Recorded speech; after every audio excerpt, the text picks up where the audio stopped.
Hello, adventurers! My name is Chance, welcome to my Spellbook, and thank you so much for tuning into the 8th episode of the Elven Subrace series.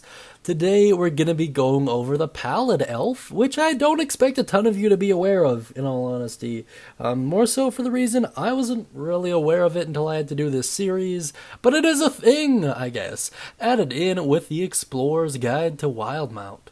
The Pallid Elves are a mystical and insightful people with skin as pale as the surface of Exandria's largest moon.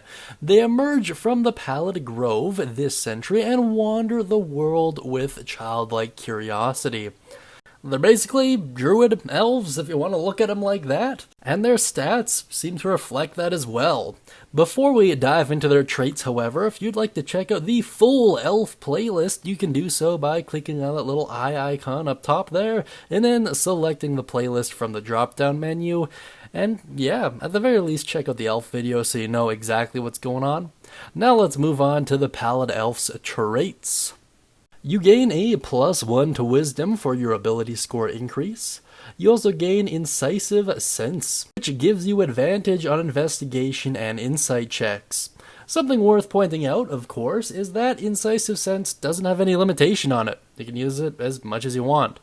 And depending on what kind of a game you're running and what kind of a setting you're in, both insight and investigation are going to be super important. Man, that's especially true if you're in a mystery-themed campaign, or at the very least adventure currently, or in a more political, dialogue-intensive campaign. Very cool stuff, worth talking with your DM about, but still really nice. Now let's move on to their additional trait, Blessing of the Moonweaver. You know the light cantrip. When you reach 3rd level, you can cast the sleep spell once with this trait and regain the ability to do so when you finish a long rest. When you reach 5th level, you can cast the invisibility spell, targeting yourself only once with this trait and regain the ability to do so when you finish a long rest. Casting these spells with this trait doesn't require material components. Wisdom is your spellcasting ability for these spells. A couple things worth addressing with regards to this. These are legitimate spells.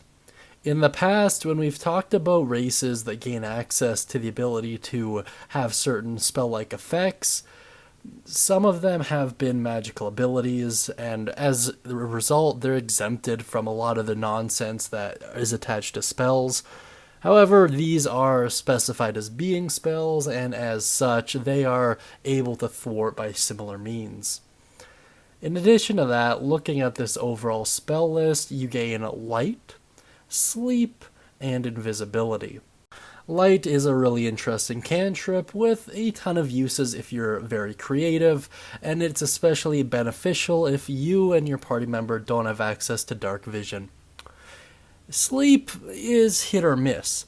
At early levels, sleep is incredibly good and is one of my all-time favorite spells.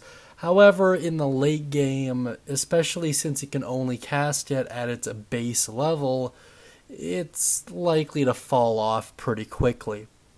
Invisibility, on the other hand, is perfectly viable at any level of play. If anything, at later levels, it might even have a slight edge. That being said, you can really cast all these once per day with the exception of the light cantrip, and as such, it's fine, I guess. Wisdom, being the spellcasting ability modifier, goes a long way if you're creating a cleric or a druid character, and once again the theme seems to be in line with druid and clerics anyways, so it makes sense. Now let's get on to my personal thoughts here. For some reason, the Pallid Elf seems to remind me a lot of the Drow, and a little bit of the Mark of Shadow Elf as well. It seems to be a blend of the two in more ways than not. It's fine. It really lends itself to a specific playstyle, though, especially with Incisive Sense being what it is. Blessing of the Moonweaver is alright. It's something that we've covered before in the race series, so it's nothing really worth bragging about. However, if you're playing a character that doesn't have access to a lot of spells out of the gate and you still would like some magical utility, all those spells are fine for that. The only concern is that sleep really isn't viable past a certain point. However, who knows, your DM might be able to let you upcast it for sacrificing a spell slot. Usually, if you're allowed to do that, it'll specify in the actual description. This does not, so it's safe to assume you can't. You can only cast it at its base level once per long rest. That being said, however, early game, you are going to have a pretty significant advantage over your counterparts. However, it'll fade into obscurity relatively quick. I can picture a handful of DMs taking issue with this subrace, just because relative to a lot of the PHB subraces, it's pretty good and makes an obvious choice. I also like the way these elves are styled to be very pale, like a reflection of the moon. Kinda reminds me of the drow a little bit, although probably a little bit more socially acceptable. That being said, let me know what you think of the Pallid Elf down beneath in the comments section. Mention any thoughts, questions, comments, or concerns you have regarding them. And of course, if you have any ideas or build options, let me know down beneath as well. I'm always super curious to see what you guys can come up with. And if you'd like to gain access to a free one-shot, please feel free to check out the guild hall, and links down beneath in the description. Then just use code WELCOME upon checking out, and you'll get a free one-shot on me, created by me, so yeah. And we also have another channel where we talk about all things to do with Pathfinder 2e, so if you're curious about maybe taking a look at that game, feel free to check out my channel there as well. Links in the description, of course. And as always, guys, I hope you all have a wonderful day, and of course, happy adventuring. On a side note, I do want to point out that we are redoing the cantrips, and I kind of explained why in the Acid Splash video that went live today. But if you're curious about being a spellcaster, or you'd like a quick refresher course, check that video out. I go way more in depth, and I'm going to be redoing probably all the videos as soon as they hit the year mark, and you'll see why after you view Acid Splash.